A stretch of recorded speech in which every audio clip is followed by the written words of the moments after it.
Hora H do Agro, com Kellen Severo. Oferecimento Ihara.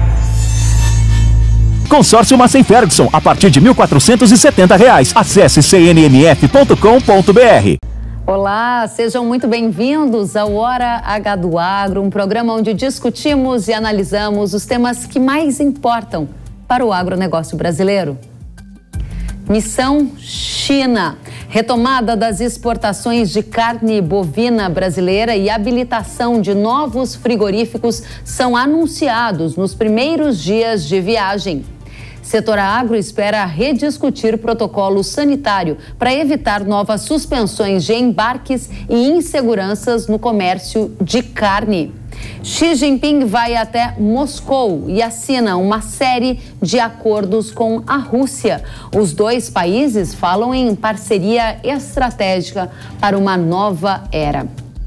Aqui no Brasil, presidente do Supremo Tribunal Federal, Rosa Weber, visita uma aldeia indígena no Amazonas e diz que vai colocar o marco temporal em julgamento ainda neste semestre. E mais, o outono já começou no Hemisfério Sul e é hora de entender onde vai sobrar e onde vai faltar chuva nos próximos meses. Um novo filme, Quando Ouvi a Voz da Terra, estreará em 2024 com ícones do bem-estar animal do Brasil e do mundo. A americana Temple Grandin é presença confirmada na nova temporada. Você vai ver tudo isso e muito mais no Hora H do Agro, que já está no ar. Integrantes da comitiva do Brasil na China, incluindo governo, empresários e representantes de associações do agronegócio, participaram nesta semana de uma série de encontros no país asiático. O presidente Lula deve integrar a comitiva.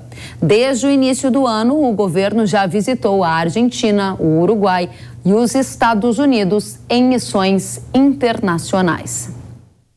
O ministro da Agricultura, Carlos Fávaro, que também integra a comitiva, se encontrou com o ministro da Administração Geral da Aduana Chinesa e anunciou a retomada das exportações de carne bovina do Brasil aos chineses. Vai lembrar que no mês passado o governo brasileiro autossuspendeu os embarques do produto à China devido a um caso de vaca louca atípico que ocorreu em um animal no Pará.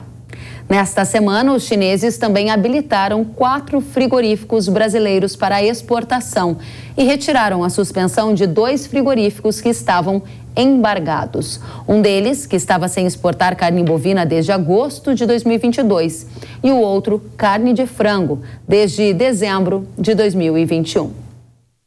A consultoria Atenagro revelou que os preços da arroba do boi gordo devem subir com a retomada das compras de carnes pelos chineses. Vamos conferir a análise.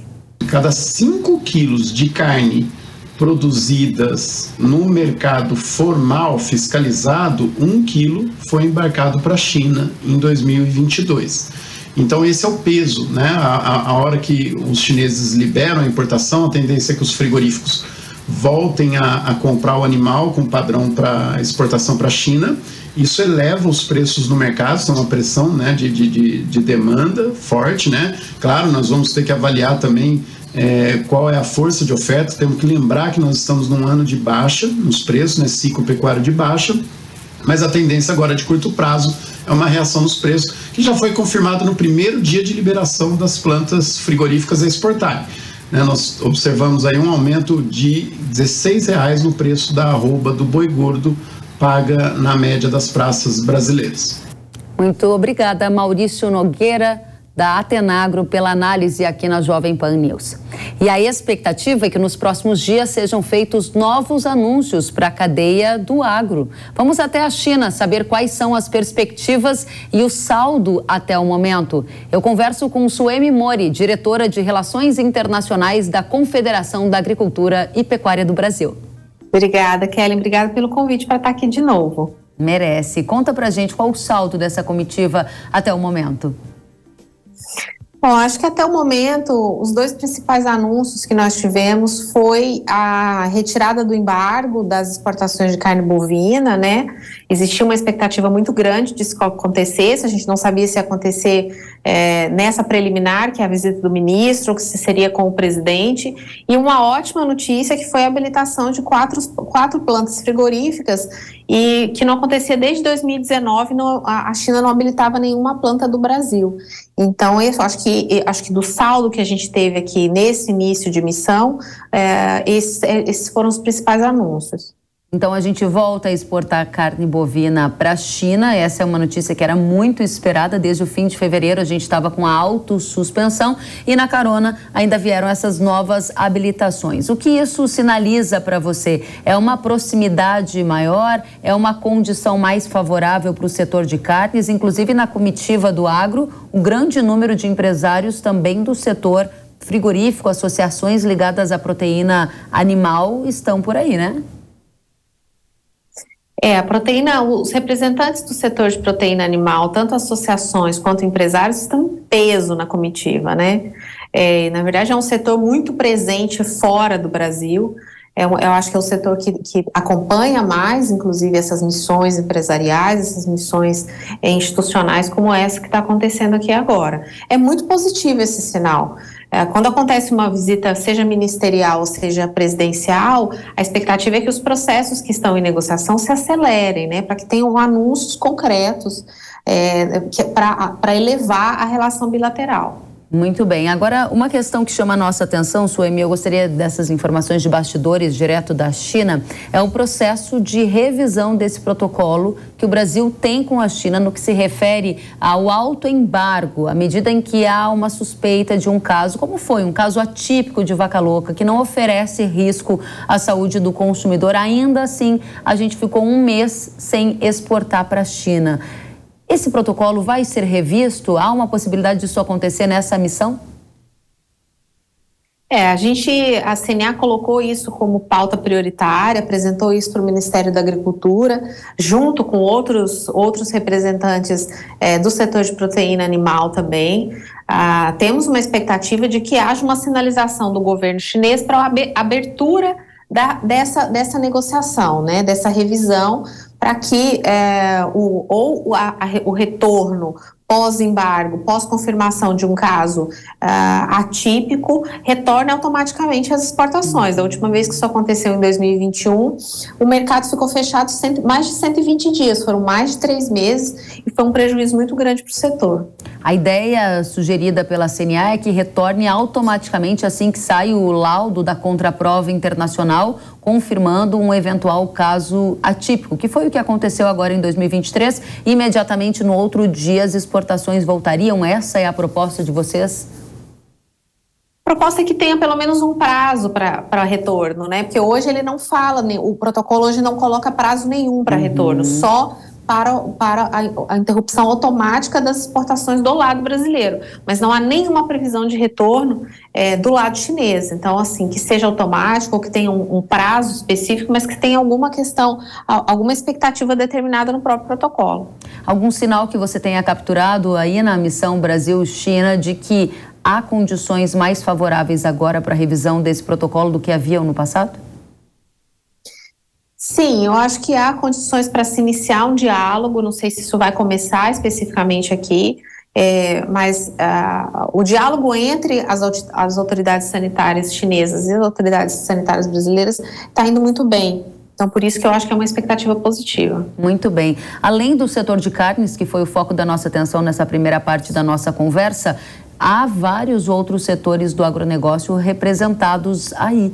Neste momento, há uma intenção de abertura de mercado para frutas, há intenção de abertura de mercado para sorgo, a abertura de mercado para farelo de milho e muitas outras demandas. O que está mais próximo de acontecer na sua avaliação? As negociações para abertura, para a negociação de protocolo sanitário para o início das exportações brasileiras é grande.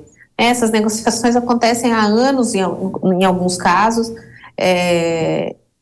E a troca de informações entre as autoridades sanitárias, entre os ministérios, até se chegar efetivamente na assinatura desse protocolo. Alguns estão mais avançados, por exemplo, a negociação do protocolo e para abertura do mercado de uva aqui na China está bem avançado, o gergelim também está bem avançado.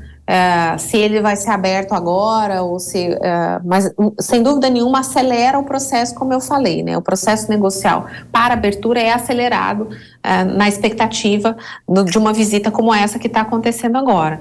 Então, eu acho que eu destacaria esses dois, a questão da uva, a questão do gergelim, que também está bem avançado. Você me dizia ainda nos bastidores que a sua expectativa é crescente a partir da chegada do presidente da República, Lula, que se juntará a essa comitiva nos próximos dias. Com isso, há na sua expectativa uma possibilidade de um anúncio adicional aos que já foram feitos, não só para o setor de agro, mas também para outros setores, Suemi?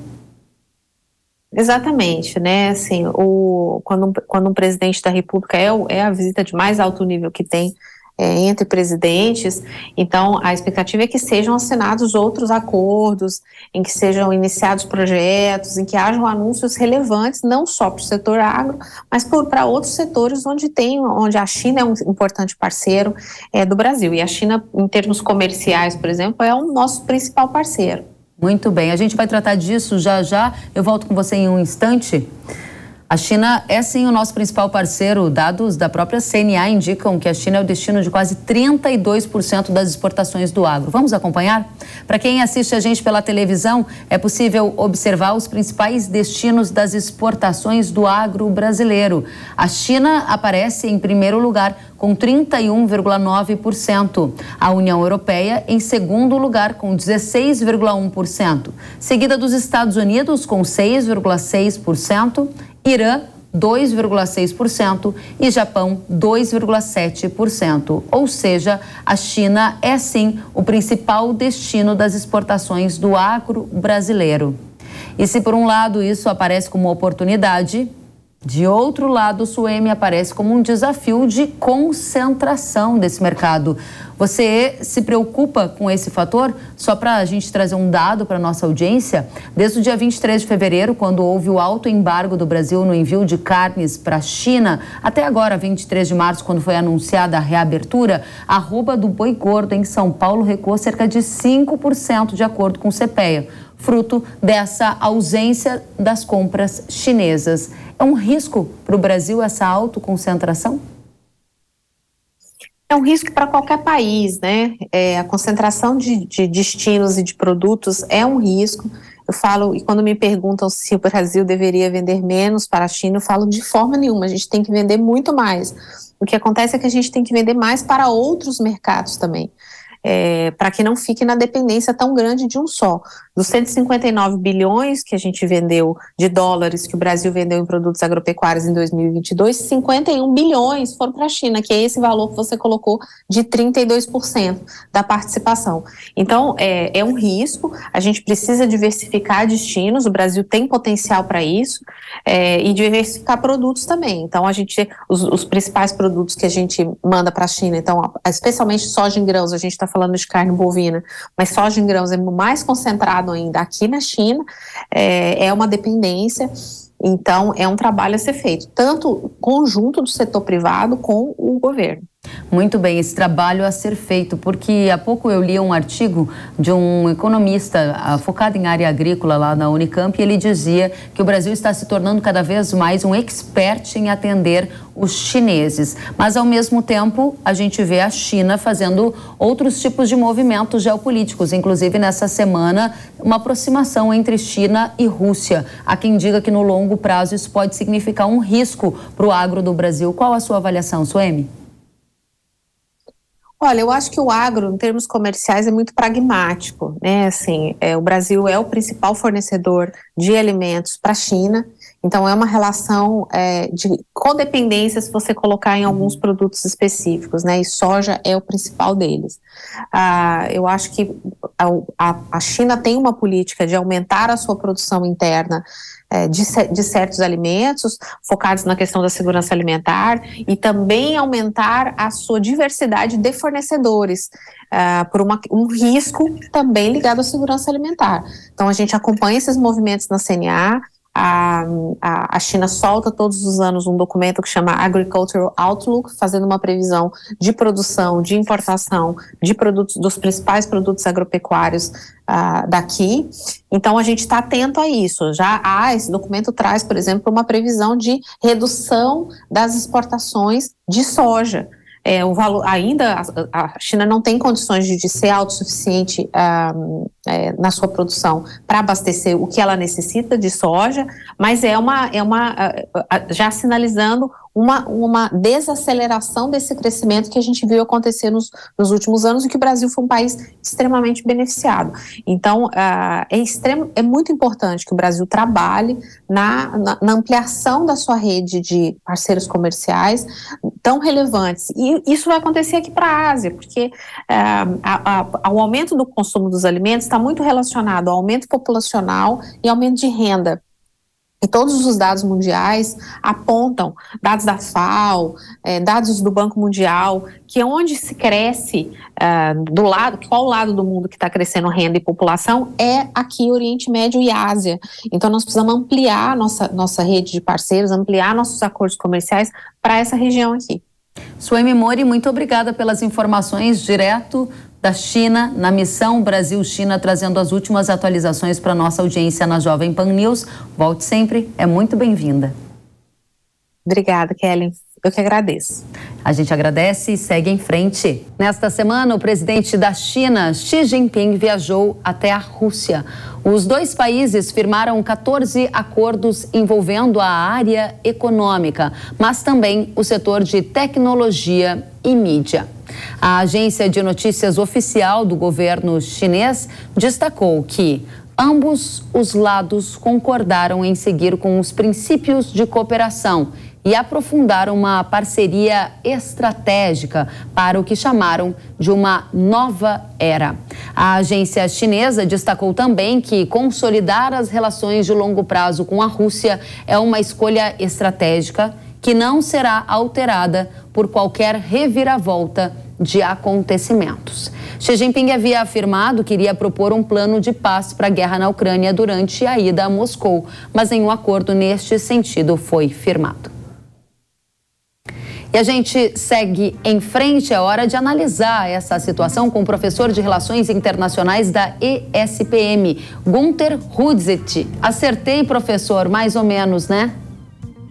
Oi, Kellen. É Gunther Hudzit. Mas esse nome complicado está acostumado.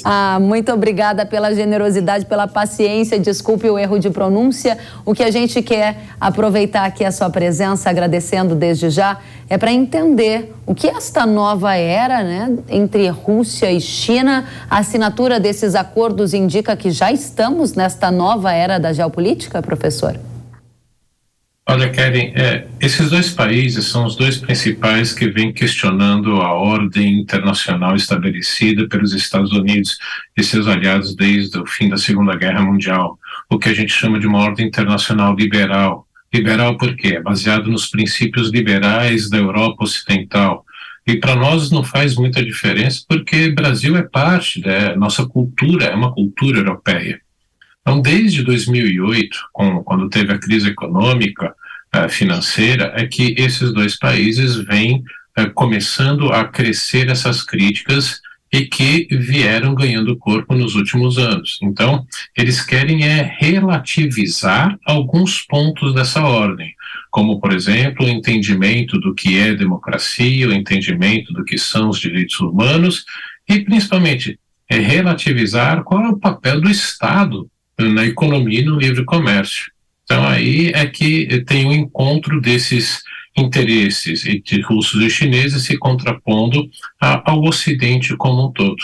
A guerra, portanto, é um resultado desse embate para uma mudança na ordem internacional. Ela não é a causa de todo esse embate, não.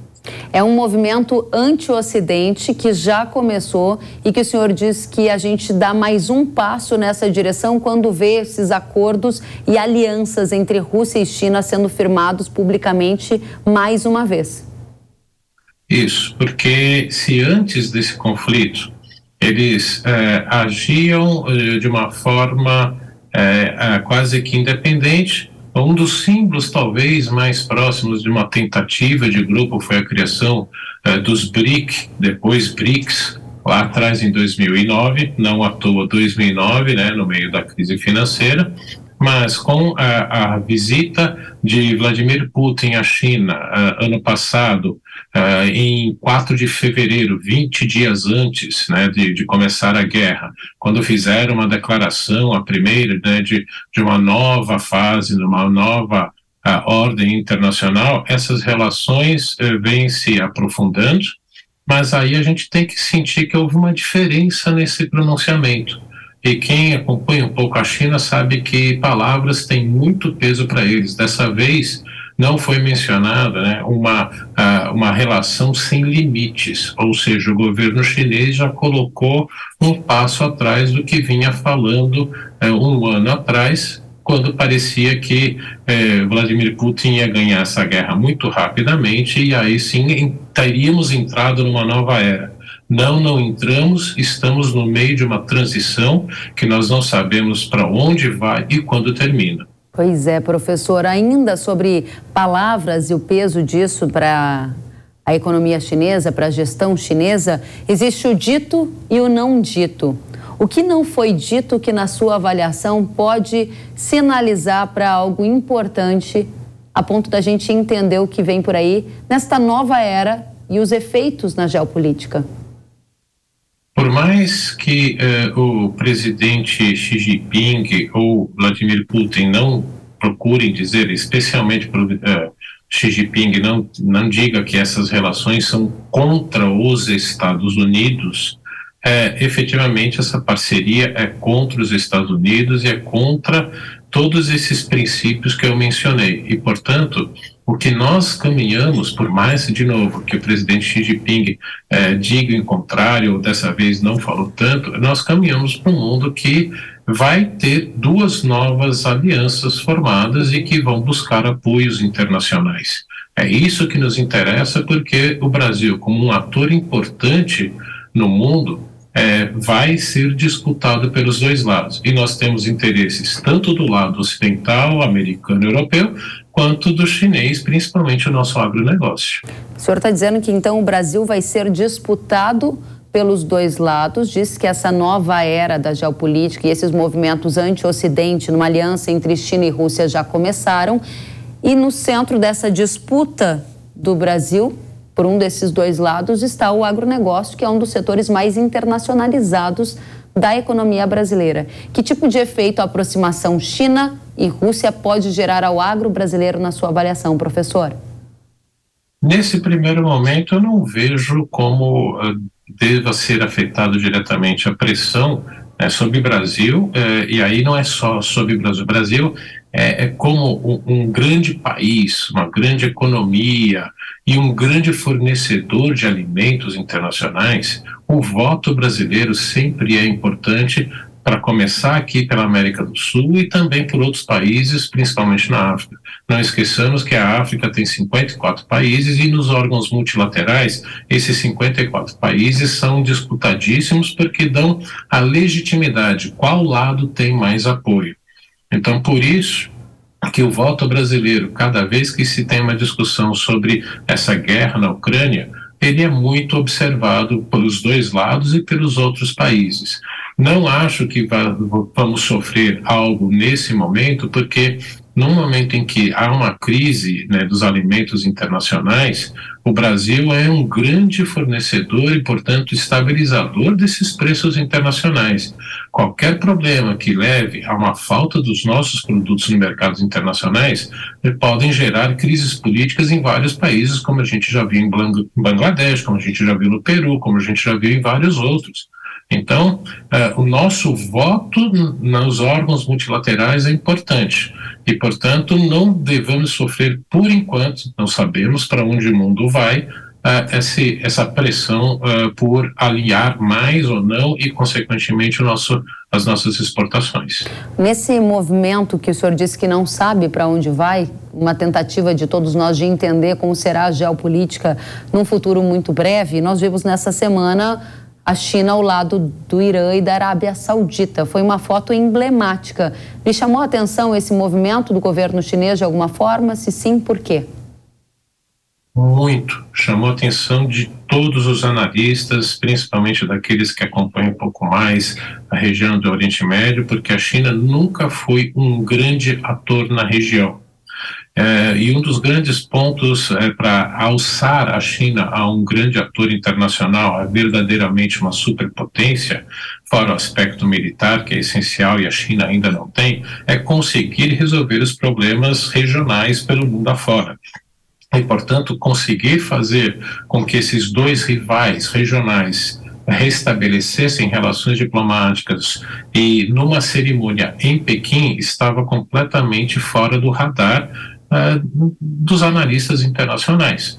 Portanto, a China tenta se colocar como uma alternativa aos Estados Unidos, uma alternativa de quem consegue paz, não de quem fomenta a guerra. E no momento que os americanos, na verdade, desde o governo Obama, primeiro governo Obama, já coloca como sua principal estratégia se desacoplar do Oriente Médio para se focar na Ásia justamente para conter a ascensão chinesa. Hoje, portanto, quando nós analisamos o Oriente Médio, uma região tão importante para o mundo inteiro, porque é de lá que saem em torno de 40% do petróleo consumidos todos os dias e que, portanto, podem jogar o preço do diesel, da gasolina, querosene de aviação nas nuvens, hoje a gente tem a China também como um ator. Não que os americanos desapareceram, mas complicou um pouquinho mais com uma região já mais complicada, porque tem um novo interesse chinês. Professor, para a gente concluir, o senhor trouxe esse fato emblemático, né, essa foto da semana, e além disso, a gente tem discutido muito a missão do Brasil na China, com todas as expectativas que existem nesse relacionamento, dado que a China é o principal parceiro comercial do Brasil. E houve um estudo feito pela Unicamp que apontava, será que o Brasil era uma reflexão, o Brasil vai alimentar a China ou ele será engolido pela China? Em uma provocação no sentido de que a nossa concentração na pauta exportadora está tão alta para a China que viramos dependentes deste comércio. Se a China decidir fomentar outras economias agrícolas ao redor do mundo, ela poderia eventualmente abandonar o Brasil ou diminuir a importância do Brasil nesse comércio. Como o senhor avalia essa reflexão e provocação? Essa reflexão é importante, importantíssima na verdade, só que eu vejo no médio e longo prazo, não agora, não nos próximos anos, 5 a 10 anos, porque é uma interdependência. Não há outros grandes produtores agrícolas fora os Estados Unidos em que a China possa trocar o Brasil por esse novo independente, esse novo produtor, e portanto não vai trocar o Brasil pelos Estados Unidos, que é o maior adversário deles. Mas o governo chinês já vem preparando os governos africanos, principalmente do sul da África, que saíram de guerras civis que duraram décadas, e estão começando a investir na produção agrícola de lá. Isso é que é a ameaça para o setor do agronegócio brasileiro no médio e longo prazo. Estou falando de 15 a 20 anos. 15 a 20 anos passa muito rápido. Portanto, é algo que o governo brasileiro tem que prestar atenção e é algo que o agronegócio brasileiro tem que prestar atenção. Não podemos sentar em cima desses louros e falar os chineses dependem da gente e que nunca vão poder abrir mão de nós, não. Eles pensam num longuíssimo prazo, eles têm 5.000 anos de história. Muito bem colocada essa reflexão. Professor Günther, uma satisfação tê-lo aqui conosco, o professor Günther Husitz. Mais ou menos, né, professor? O sobrenome fica para a próxima vez, eu vou melhorando com o tempo, que o professor Günther, que é professor de Relações Internacionais da SPM, fica convidado para voltar mais vezes, professor. Eu que agradeço o convite, prazer estar com vocês. Obrigada pelas análises, até a próxima. E a gente vai para um rápido intervalo e na volta você vai ver que o outono começou, né, no hemisfério sul. E a gente vai saber onde deve sobrar e onde deve faltar chuva a partir de agora. E mais, a ministra do STF, Rosa Weber, afirma que vai colocar o marco temporal das terras indígenas em julgamento ainda neste semestre lá na corte. A gente volta com tudo isso e mais a seguir, eu aguardo você.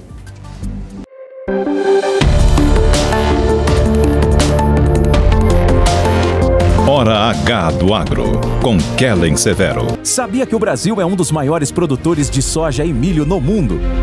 Esse mercado movimenta mais de 70 bilhões de dólares anualmente e tem muitas oportunidades.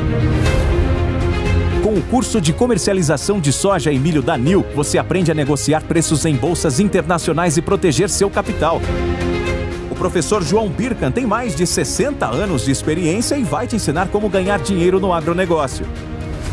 Garantir uma taxa melhor do dólar para daqui a 12 meses. Esse curso é ideal para você que quer trabalhar com trading de soja e milho no mercado financeiro e para você que é produtor e quer potencializar os lucros com sua safra. Ingresse no setor que mais cresce no Brasil. Acesse nilcursos.com.br e inscreva-se. Precisando de uma nova máquina para aumentar a sua produtividade? Aqui no Consórcio Nacional Massey Ferguson lançamos o Grupo 377. Com ele vem vários benefícios exclusivos para você, como planos em até 10 anos para pagar, sem juros, sem taxa de adesão e parcelas reduzidas a partir de R$ 1.470. Aproveite e procure a rede de concessionárias Massey Ferguson. Quer saber mais? Acesse www.cnmf.com.br ou entre em contato pelo WhatsApp 11 9 3016 0316. Eu sou o Enzo e meu negócio é pura adrenalina, jogo de sorte. E no vaidebob.com a minha intuição nunca falha. Eu acompanho tudo, acompanho as apostas, os jogos ao vivo. É adrenalina pura, ó. Já Clara aqui, ó, entende mesmo é das análises, né? É isso mesmo, Enzo. Eu sou racional e comigo não tem mimimi. E no jogo, claro, né? Não seria diferente. Eu estudo as probabilidades de cada movimento e de todos os esportes. No vaidebob.com crio a minha própria sorte. Já o Rafa, né, joga pela paixão. Eu sou dos games, mano. No último ano assisti todos os campeonatos. CSGO, CBLOL, vestia a camisa, sabe? Joguei no Vaidebob e GG, brother, tá ligado? E o que diferencia você no jogo? Entra lá no vaidebob.com, ganhe até R$400 de bônus de boas-vindas e descubra. Vaidebob é para todos! Então já sabe, na dúvida, vaidebob.com. Precisando de uma nova máquina para aumentar a sua produtividade? Aqui no Consórcio Nacional Massey Ferguson lançamos o Grupo 377. Com ele vem vários benefícios exclusivos para você, como planos em até 10 anos para pagar, sem juros, sem taxa de adesão e parcelas reduzidas a partir de R$ 1.470. Aproveite e procure a rede de concessionárias Massey Ferguson. Quer saber mais? Acesse www.cnmf.com.br ou entre em contato pelo WhatsApp 11 9 3016 0316.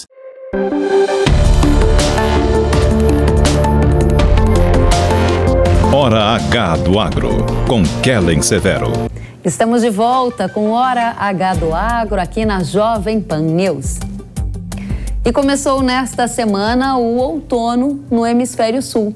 De acordo com o Instituto Nacional de Meteorologia, o INMET, o outono é caracterizado pelas chuvas mais escassas no interior do país e também pela entrada de massas de ar frio vindas do sul do continente, o que pode provocar uma queda de temperatura e eventuais geadas.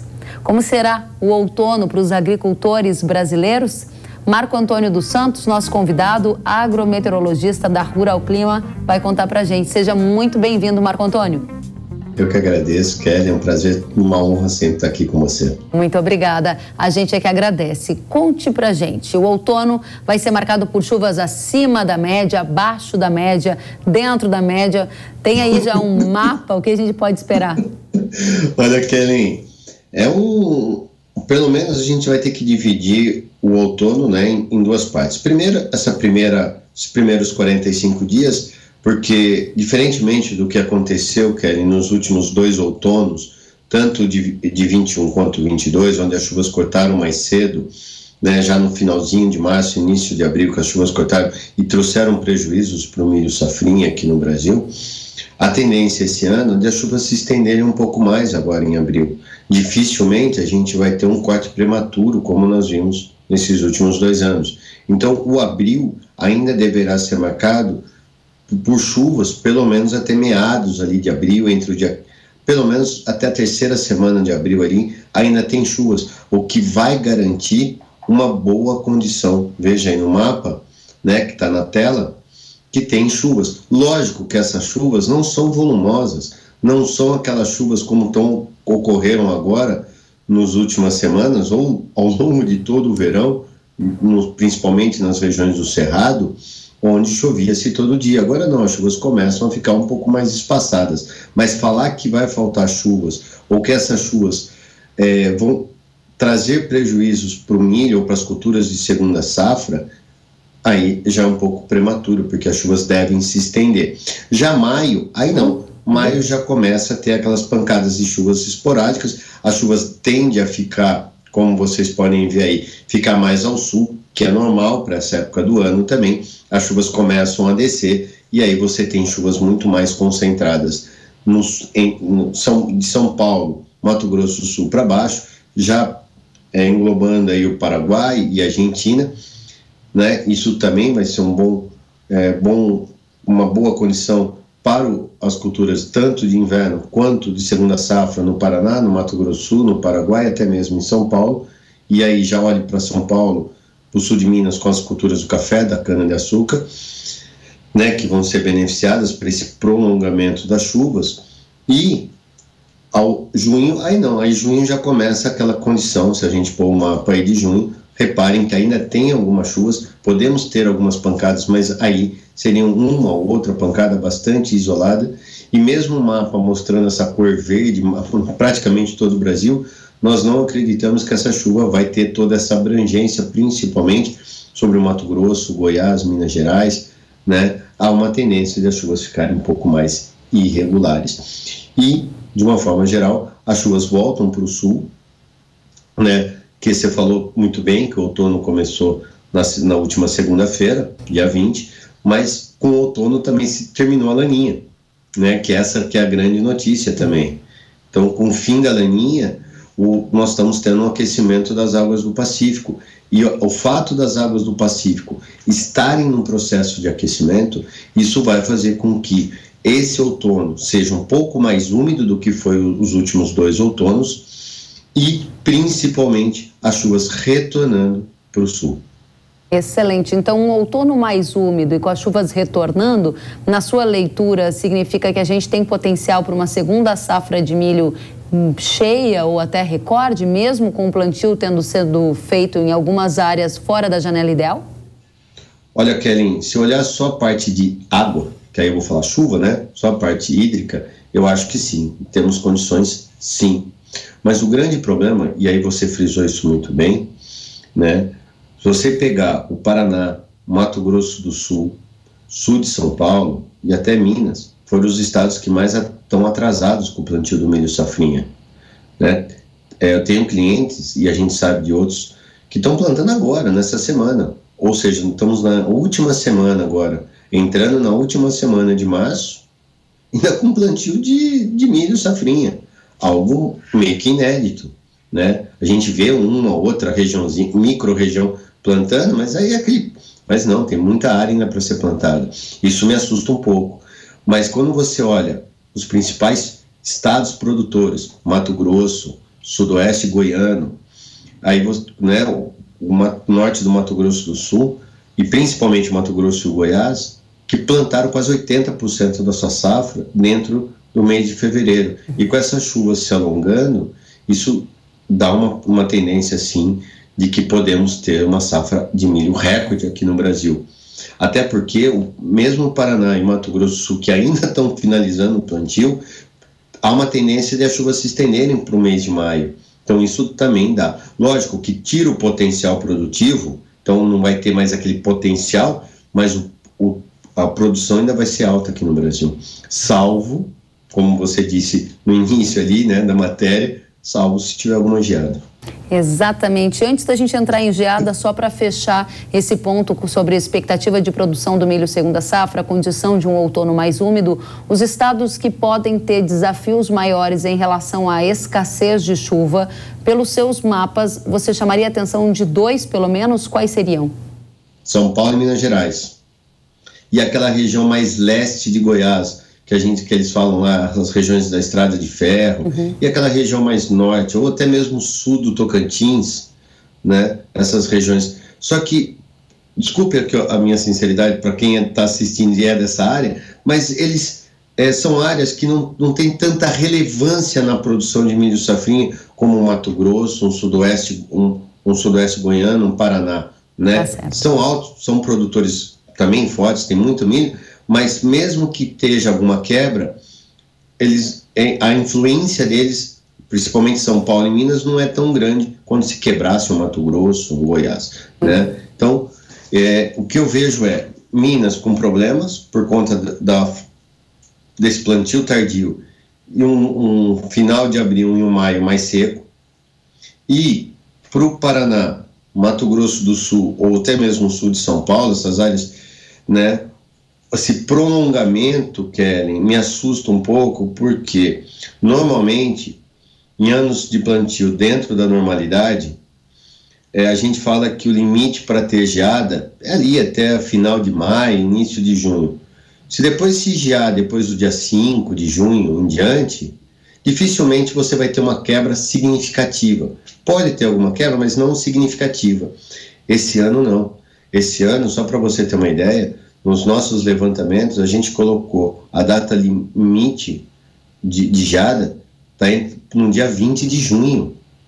Era isso que eu gostaria de focar com você, em geadas. Então a gente sai do assunto umidade, entra nas temperaturas. Quantas ondas de frio nós vamos ter neste outono? Há uma data para essa primeira entrada? Possibilidade da formação de El Niño, mas os fatores ainda atmosféricos não estão permitindo ainda que ele venha a se formar. Então, caso ele venha a se formar, seria mais para o final de 23, caso ele venha a se formar. Tá certo. No entanto, Kelly, só rapidinho para finalizar, o que o produtor tem que ter na cabeça hoje é, independentemente se vai ou não formar o El Niño, o Pacífico está em um processo diferente do que foi os últimos 36 meses, que era um processo de resfriamento. Estamos entrando num processo de aquecimento das águas do Pacífico. Só o fato das águas do Pacífico estarem mais quentes, isso vai mudar o regime de chuvas aqui no Brasil. Ou seja, as chuvas descendo um pouco mais, voltando a chover mais no Cone Sul, que aí pega toda a região sul, Uruguai, Argentina, Paraguai, que sofreram com a caleninha, e há uma possibilidade, dependendo se formar ou não, independente da intensidade dele, e dependendo de como tiver as águas do Atlântico, começamos a ter problemas agora inversos. Lá no Mapitobá pode ter algum período de seca. Mas é isso que o produtor tem que pôr na cabeça, quem trabalha com agronegócio. Vamos ter, nos próximos 24 meses, uma tendência de mudança no padrão de chuvas aqui no Brasil, as chuvas mais ao sul. Muito bem. Marco Antônio dos Santos, agrometeorologista da Rural Clima, muito obrigada por estar conosco. Volte sempre à Jovem Pan News. Eu que agradeço, Kelly, é sempre um bom prazer, uma grande honra estar aqui com você. Obrigada, até a próxima. E o novo filme, Quando Ouvi a Voz da Terra, estreará em 2024, com ícones do bem-estar animal do Brasil e do mundo. Você está vendo imagens da Carmen Pérez, ela que é protagonista desse filme. Ela é pecuarista brasileira, líder do movimento de bem-estar animal no Brasil. Carmen Pérez, as gravações também terão a presença do ícone norte-americano em bem-estar animal, uma liderança no mundo sobre o assunto. A Temple Grandin é uma presença confirmada na nova temporada. Quando Ouvi a Voz da Terra, um movimento cultural que foi premiado em festivais internacionais e será a terceira fase desse belíssimo projeto. As primeiras cenas e os materiais inéditos serão divulgados a partir de outubro deste ano e a gente vai voltar a falar neste assunto aqui. Parabéns a todos os envolvidos pelo belíssimo trabalho sobre bem-estar animal. O Rabobank Brasil anunciou a nomeação da Fabiana Alves como a nova CEO do banco no Brasil, além de assumir como head para a América do Sul. Nós recebemos no Hora H do Agro ela, que é a primeira executiva brasileira a assumir a posição. Fabiana, prazer em te receber na Jovem Pan. Parabéns pela nova posição que vai levar o Brasil além das nossas fronteiras, né? Olá, Kellen, como vai? Grande prazer estar aqui. Obrigada por mais essa oportunidade. Sim, é uma grande novidade, um grande desafio do tamanho da América do Sul. Exatamente. E que certamente tem uma importância aí na agenda do Rabobank. Com certeza, não só na agenda do Rabobank, mas também do Brasil. Afinal de contas, é uma brasileira com uma experiência de alguns anos já cobrindo esse setor tão atentamente que vai conseguir colocar a sua expertise nessa posição que você está sendo pioneira. O que você tem aí anotado entre as suas prioridades para essa nova era? Bom, eu acho que essa nova era tem que incorporar a relevância da estratégia e da agenda ESG globalmente no agronegócio brasileiro, trabalhando fortemente para que a gente construa aí um selo do Brasil como uma potência do agronegócio, mas uma potência agroambiental também. E qual é o seu olhar hoje sobre o agronegócio brasileiro? O que falta para ter esse reconhecimento além da nossa fronteira, que é uma das agendas que você pretende incorporar na sua gestão? Olha, eu creio que nós precisamos atuar bastante para melhorar a coordenação dentro de todos os setores e da cadeia do agro, para que a gente possa criar uma representatividade comum e termos aí uma agenda, uma estratégia comum, não só uma estratégia de agricultura de baixo carbono, mas uma estratégia de acordos comerciais, uma estratégia de comunicação do agro brasileiro para com seus clientes globais. Então, essa coordenação é algo que se torna extremamente fundamental nesse momento para que a gente enfrente aí os desafios e continue avançando com o agro brasileiro. Levar essa mensagem de um agro que é muito eficiente na produção, mas também na sustentabilidade, além das fronteiras, é um trabalho muito bacana e que todos do agro querem ver uma melhora, né, da nossa reputação e também do nível de conhecimento das pessoas sobre este setor. Agora, olhando dentro da porteira, porque você também vai assumir a posição de CEO Brasil, qual o seu olhar sobre a economia brasileira agora em 2023?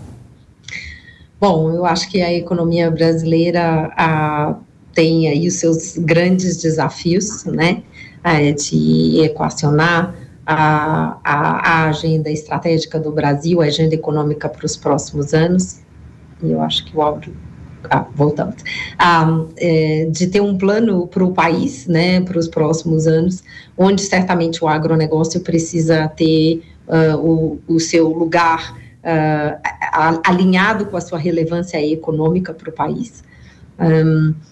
Porém, eu acho que o nosso agro é um agro essencialmente voltado para a exportação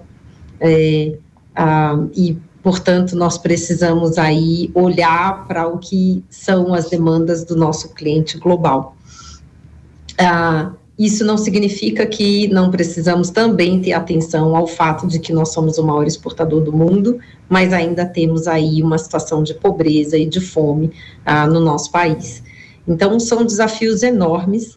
O que o Rabobank espera é que o agronegócio receba um olhar compreensivo em termos de abrangência, em termos de relevância econômica, e que ele possa fazer parte do plano de futuro do país, porque essa é a nossa vocação. E como você, à frente do Rabobank no Brasil e na América do Sul, pretende liderar esse movimento? Qual vai ser o papel principal? É através de crédito? É através de novos projetos? Como tornar todas essas metas uma realidade? Bom, nós do Rabobank trabalhamos com 3 pilares estratégicos: financiamento, o crédito, a agricultura de exportação e a cadeia que está ligada à exportação, a agricultura e o agronegócio de larga escala, mas nós também damos igual importância para o conhecimento e para o network. Acho que nós temos aí um papel, enquanto instituição financeira focada no agro, de dividir o nosso conhecimento. E nesse momento nós vamos intensificar a divisão de conhecimento em aspectos que são super importantes para a agenda ESG, como, por exemplo, a agricultura regenerativa, como, por exemplo, implementação, melhoria da governança e da transparência dentro do agro. Também pretendemos atuar e contribuir com a definição de regulamentações para o mercado de carbono, em definições da taxonomia desse mercado em que o Brasil vai ter um papel extremamente relevante no futuro, né? E, por último, também fomentar a necessidade de que a gente tenha uma coordenação nas cadeias, de que a gente tenha uma representatividade mais uníssona das instituições que falam pelo agro brasileiro, com uma estratégia de comunicação que nos proteja de riscos, como a gente tem visto, né, de riscos comerciais. Também gostaríamos de dar suporte para acordos comerciais internacionais que o Brasil entenda que sejam favoráveis para o agro através dos nossos serviços financeiros. E, por último, gostaríamos também de trabalhar para que haja maior segurança jurídica, que é tão fundamental para que a indústria financeira continue apoiando o crescimento do agro no país. É uma agenda bastante ampla e que traz alguns dos pontos que são mais sensíveis para o setor agropecuário.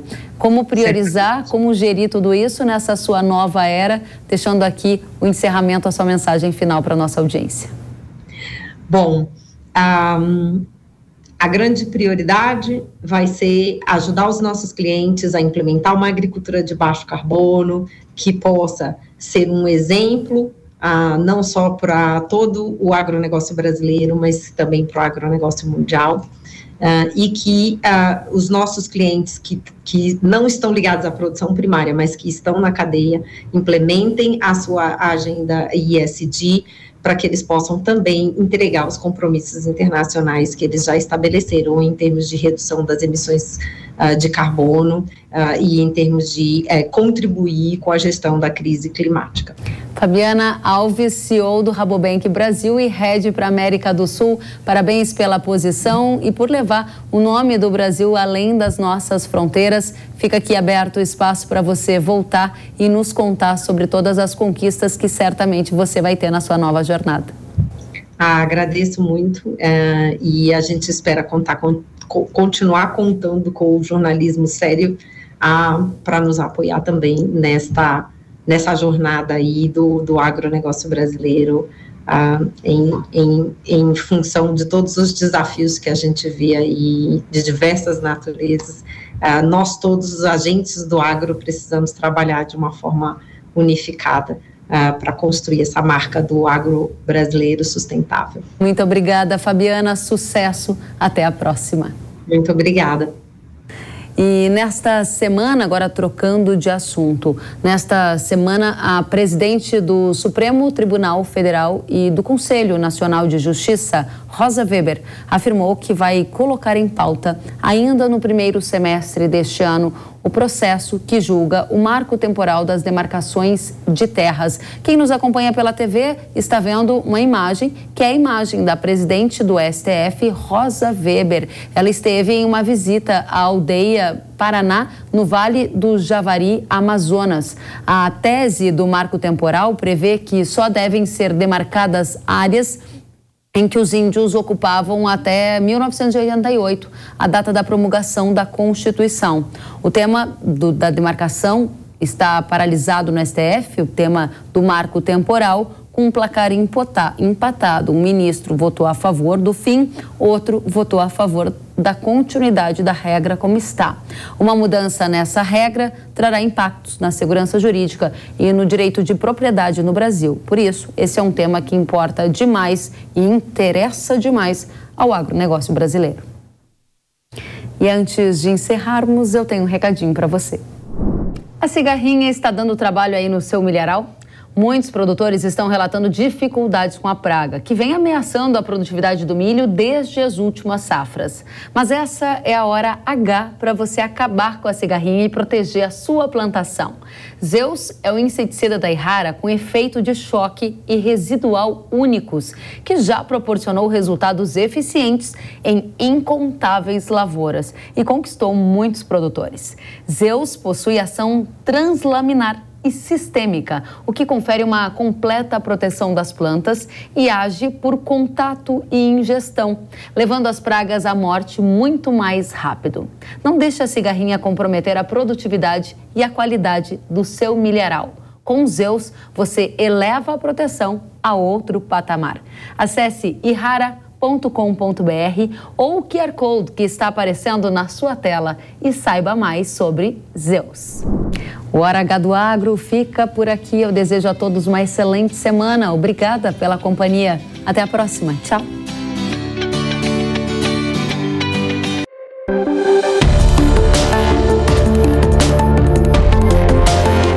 Hora H do Agro, com Kellen Severo. Oferecimento Ihara.